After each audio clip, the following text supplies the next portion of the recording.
China.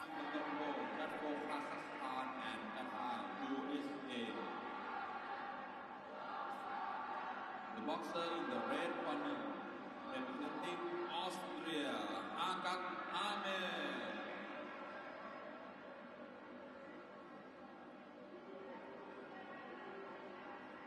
Here is Ahmed Hagag from Austria, 24 years of age. Had a good tournament so far. At April's European Championship, he lost to Serbia's Dusan Veletic, who just missed out on a quota spot in Busto Arsizio, and Hagag beat Veletic here to reach this point. So, element of revenge for the Austrian. Quarter-finalist at last year's World Championships, where he lost out to the man we just saw, Ayub Gadfer, on a split decision. They've met 3 times, actually, Hagag and Gadfer, so it could be number 4 tomorrow. Gadfer 2-1 up in the head-to-head. Danabieke from China stopped Lithuania's Jonas Jazavicius midway through round 2 of his opening bout. Asian Games bronze medalist.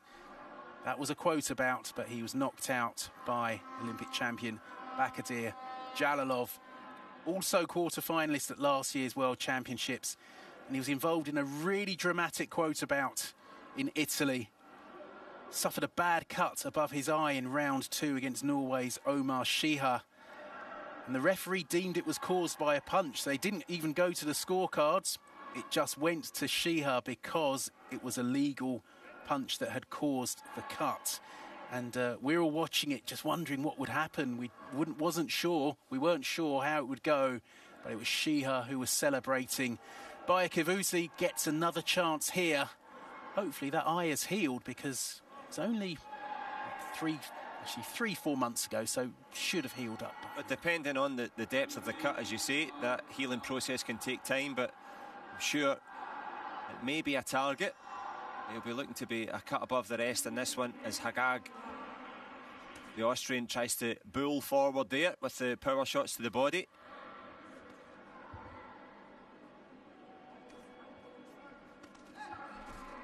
Bayikewuzi going for the right over the top, and they get a bit tangled up.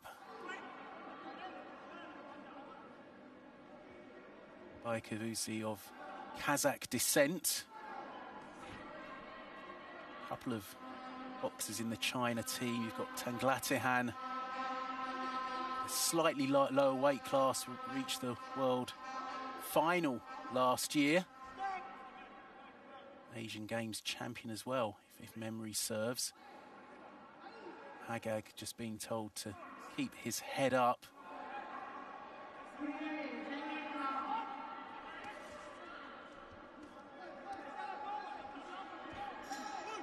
Just a bit scrappy in these early exchanges.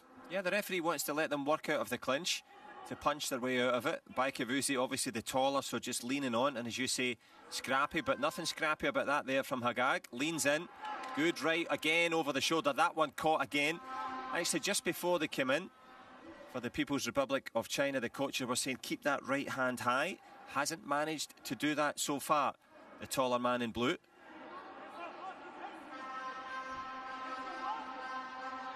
Probably annoys the hell out of you in the corner. You've told your man what to do, and I've literally just said do that.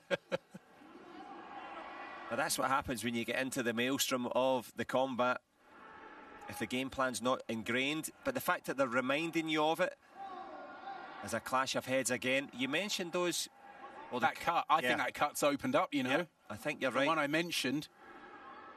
And I think the doctor's having a look at it here. So the context of that cut could be reopened here, Rory. There was a clash of heads that the referee gave Hagag a warning for, and then there's been a second one there. And I think when you hit the meat of the top of your head on the eyebrow, well, there's only one outcome. Could be danger signs again for Bayikewuzi.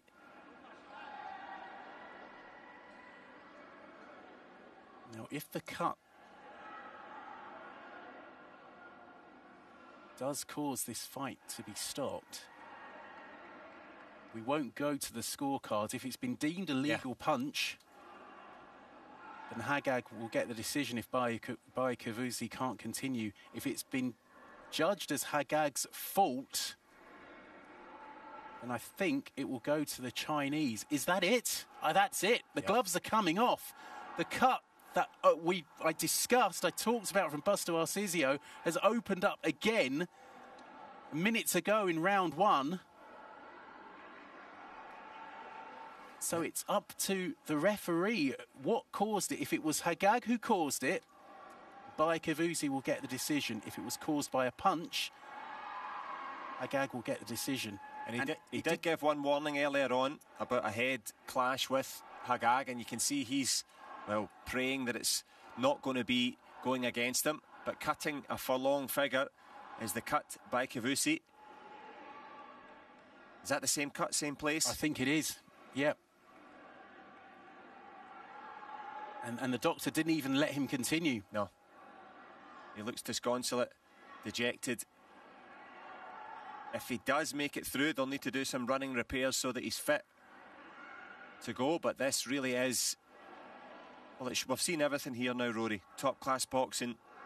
We've seen scrappy fights. We've seen top-class bouts. This one coming down now to the medical opinion and the judge's verdict.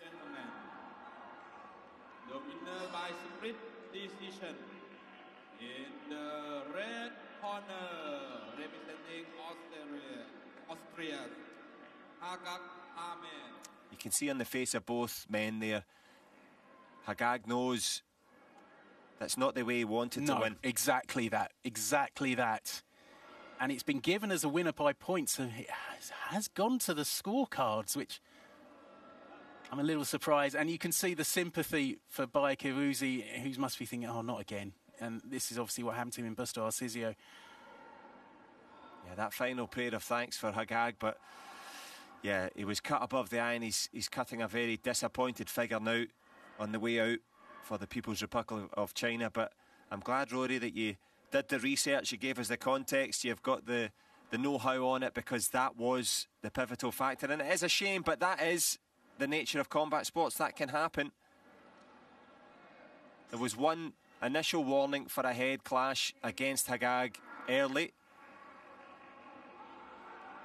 So just brief celebration and then commiseration for his opponent, because it's not the way you want to win any contest, and especially when there's so much on the line. And you've got to feel for Danabieke Bayikewuzi. It does look like it did go to the judges. Just 2 minutes of action to base their opinion on, which isn't really long enough. And Hagag winning on 3 of the scorecards.